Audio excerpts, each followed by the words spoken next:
Okay, now the moment we've all been waiting for, the arrival of Genghis Khan. Actually, his name was Temujin. Genghis Khan is his title, or Genghis Khan. In class, we'll go over some of the juicy details of his rise to power, but nonetheless, he rose to power against his dad was a chieftain, so it wasn't, against all odds. But when your dad's killed and you get imprisoned for a long time, it can be pretty tough to rise to power. So he becomes Genghis Khan, or universal leader. He's elected by the Mongol tribes in 1206, and this is a picture below of him being elected at one of those big gatherings.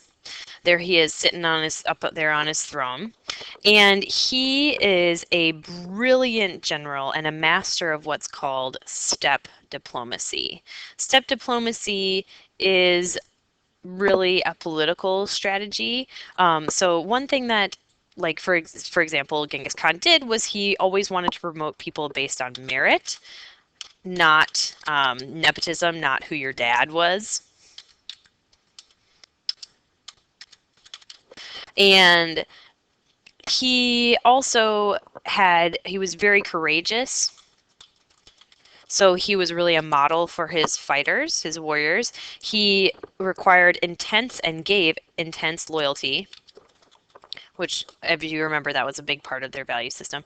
And you combine that with just a little touch of deceit, or a lot of deceit. He was not willing to be unscrupulous. He was willing to break his scruples if he needed to. So what he did was that he broke down tribal affiliation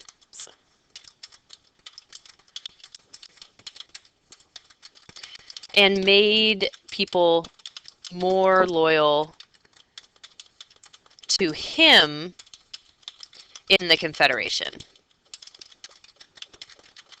Basically, he showed these people that he was really the power, right? He was the one who was holding all the cards. And if you wanted to get ahead in that fluid social system, then you needed to talk to Genghis Khan.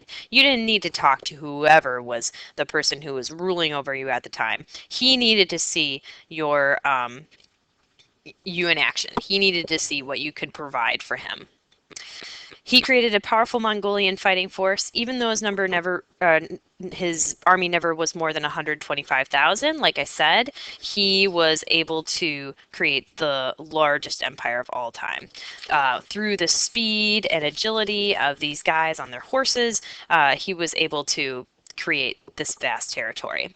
Um, he began expanding his empire in 1206. By 1215, he'd pushed into northern China, and his capital was Karakoram. So that's it's towards Central Asia, but still in Eastern Asia. Um, Here you can see kind of the play-by-play of what he did.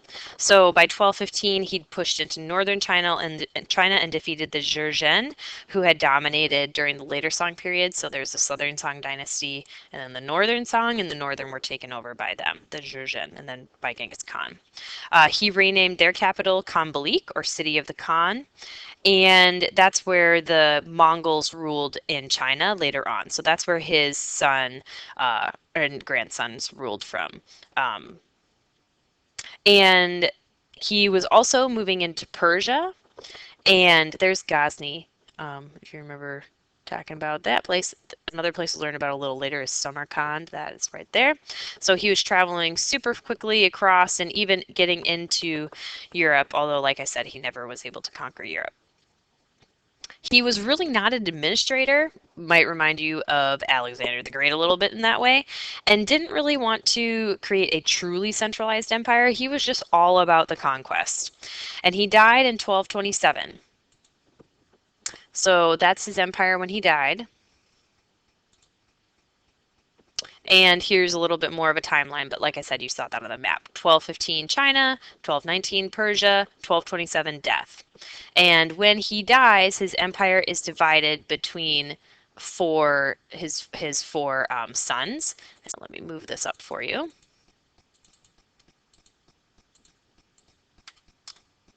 So you've got the 4 different areas. The Khans, who become the Yuan, that's in China, Yuan dynasty.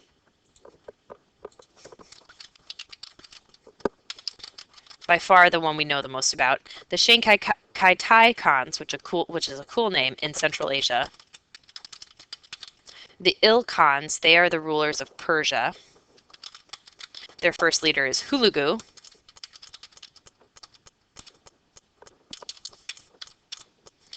That's the conqueror there. And then the Golden Horde, who really terrorized Russia, eventually leading them to move their capital from Kiev to Moscow.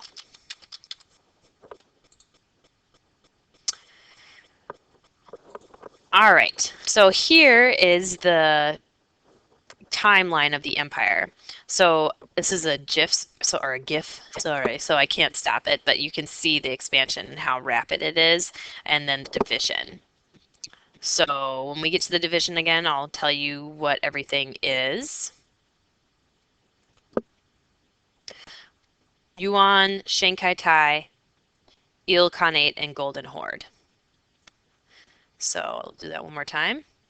Golden Horde, Il Khan, Shankai Tai, and Yuan. There they are again. Golden Horde, Shankai Tai Khanate, Il Khanate, and Yuan. All right. So looking at the Yuan dynasty, the one we probably we know the most about and we want to know the most about. This was the most prominent ruler is Kublai Khan. He was the grandson of Genghis Khan.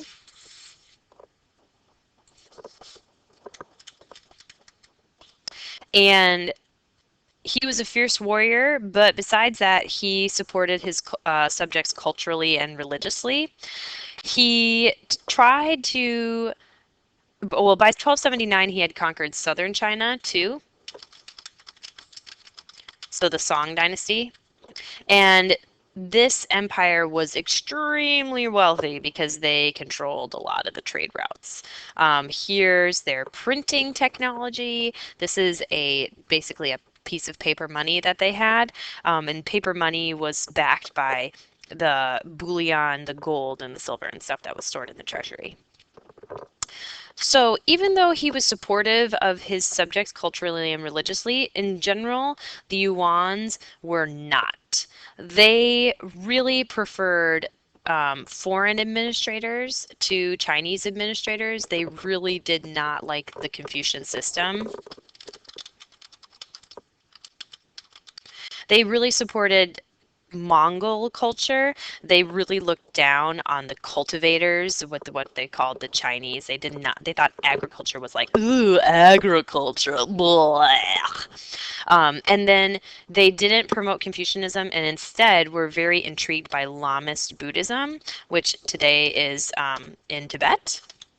And they were really intrigued by this because of it kind of related back to their shamanist ways with a lot of emphasis on nature worship or nature connections. Worship Buddha. So, and it's very mystical as well. This is a Buddhist statue in Mongolia. All right. They were very ineffective at conquering outside of China. They tried to conquer Japan, but a typhoon got them. They tried to conquer Java, but they couldn't do that either. Again, anytime they were in the water, it wasn't really very good. And they also tried to conquer Vietnam and Cambodia, but were unsuccessful. And Marco Polo, here shown wearing a Tartar costume, another Central Asian tribe who joined force with the Mongols, actually visited China during the Yuan court. And apparently he became an administrator. So he was a good example of the Yuans hiring foreign administrators, Persians, etc., to be in their court instead of Japanese. All right, so we're going to stop there. We're going to go over the other Mongol groups and then why this is really important on a larger scale in the next part of the float classroom.